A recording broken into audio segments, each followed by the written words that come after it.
پر زده کړو د طالب چارواکو ویشلي نظرونه.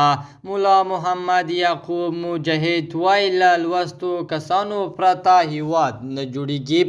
په سلامونو مو هرکلی کوم د AFG نیوز چینل درنو لیدونکو. سلام، ستړي مشئ، وخت مو بخیر. پام مو راګرځوم د دې ساعت تازه او مهم خبر ته په سر کې یادونه کوم ملګرو، که مو چینل نوی سبسکرایب کړی د تازه او مهمو خبرونو لپاره در سره AFG نیوز چینل په درنښت سره سبسکرایب کړئ.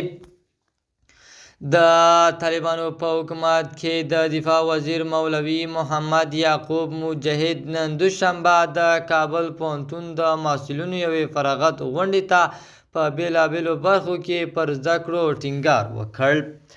د طالبانو د حکومت دغه لوړپوړي چارواکي داسې مهال دا څرګندونې کوي چې د حکومت لخوا پر پوهنتون نجونو د زده کړو بندیز 2 کاله پوره شو.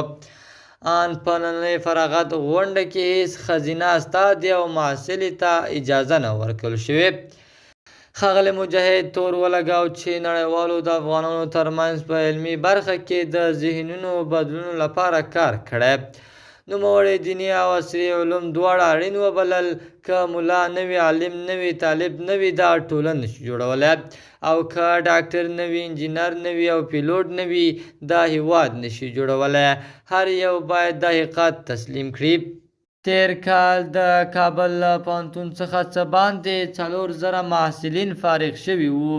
له پوهنتونونو د فارغ شویو محصلانو شمیر پام وروسته لا هغه کم شوی چې د طالبانو تیر کال نجونې له پوهنتونونو راګرځولې وې.